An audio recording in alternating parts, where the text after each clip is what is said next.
And we're back with another episode of Before You Buy, that show where we give you some straight up gameplay and our first impressions of the latest games releasing. As usual, it's me, Jake, and today we're taking a quick look at Grand Theft Auto 5. Yes, the newly released official PS5 and Xbox Series X and S versions, because we're now on like the third generation of Grand Theft Auto 5. The game originally released in 2013. Where were you in 2013? Where was I? I don't even know.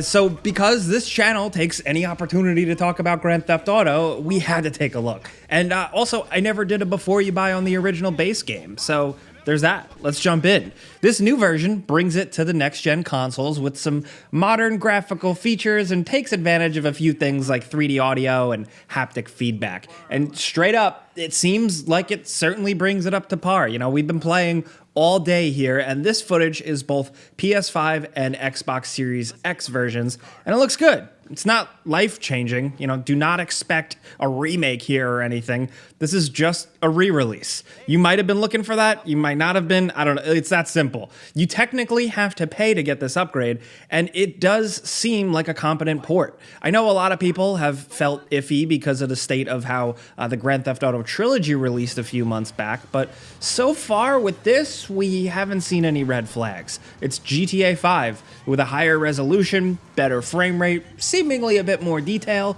and some ray-traced lighting and reflections. Now, it might not look like too much in this YouTube video. YouTube kind of puts a damper on things sometimes with compression, but in real life, on a good TV and HDR, this thing is pretty smooth and nice looking. It's got moments where it definitely shows its age. It is still very much a game from 2013. Granted, like a really big budget, well done game from 2013, but still a game from 2013, but that's kind of expected here, you know? This upgrade isn't gonna change your life or anything, but it seems pretty rock solid for what they set out to do here. You have the choice of 3 different graphics modes, depending on your preference. Fidelity mode gives you best visuals and native 4K on Series X and PS5, but it's 30 FPS. Now, to be fair, it seems like a pretty solid 30 FPS for the most part to our untrained eyes, but yeah.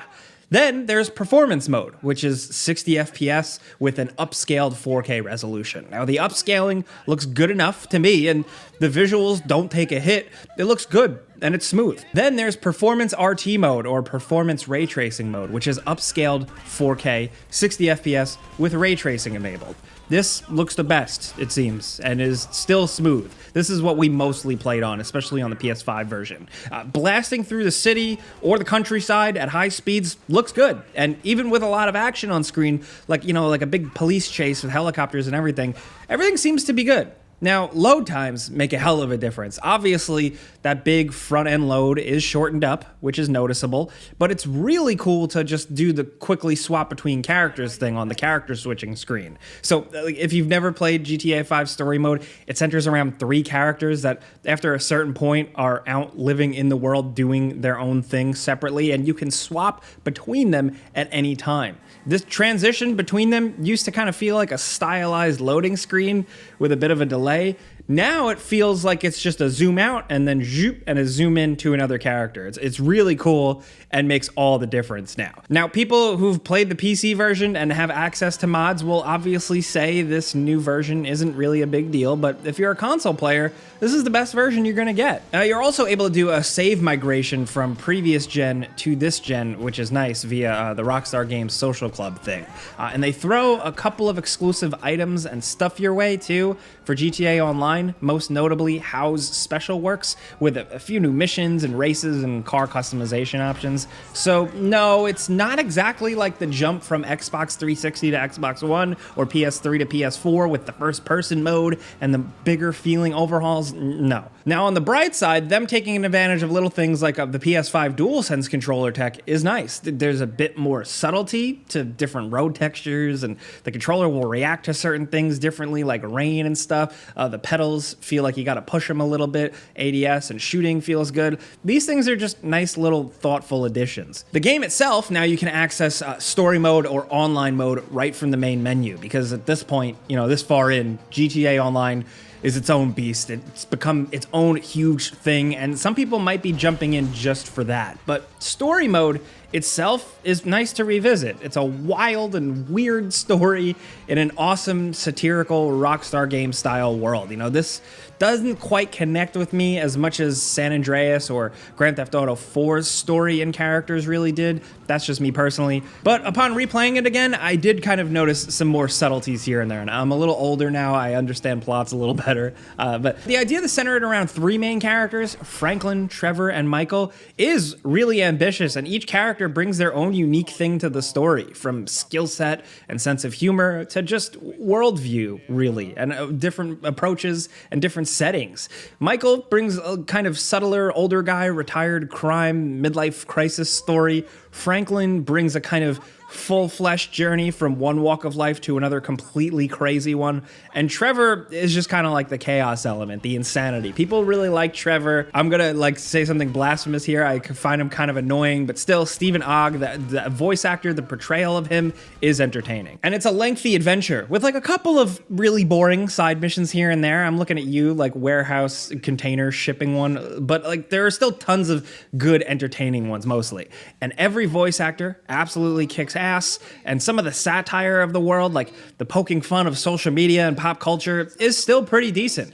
It's been a long time though, and you'll notice a bit, but I can only imagine what type of stuff they'd make fun of in the eventual, inevitable Grand Theft Auto 6. You know, replaying this one here actually got me thinking about the future a bit, and I'm really curious and kind of excited. But if you've never played the single-player adventure, again, it's not quite my favorite of the whole series, but it's still an entertaining adventure worth seeing. The music's really good, the set pieces are really good, the world is really damn good. I mean, Los Santos and the surrounding region and the state of San Andreas is really, really well realized. Even now in 2022, this world can still kick the pants off of some video games' worlds. It's dense and interesting with wacky pedestrians and fun secrets, and like I said at the start, now it looks a little better. Now, the same goes for GTA Online. If you've never jumped in, it technically has way more content than ever. Like, I've never been super big into it, just kind of dabbled here and there, and I was never into the additional microtransactions or anything, but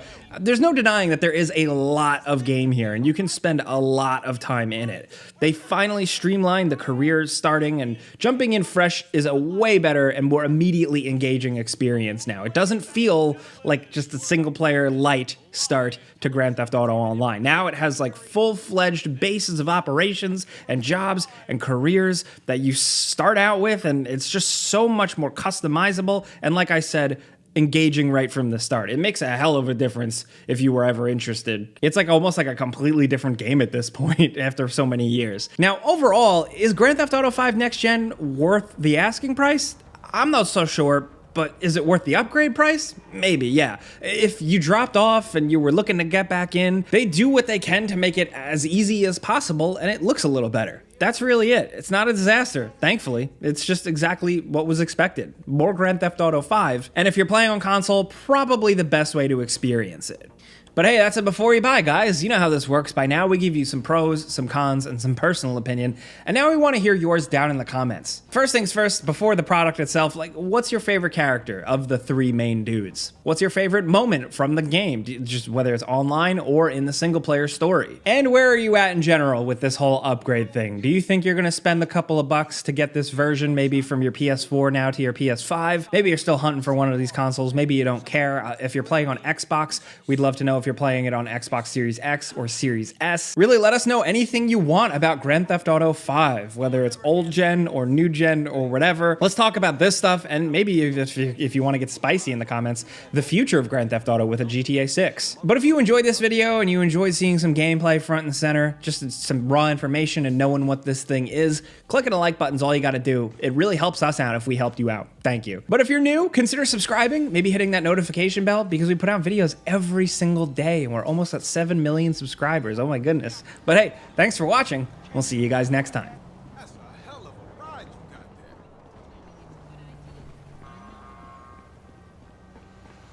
Shit! That's great. Good.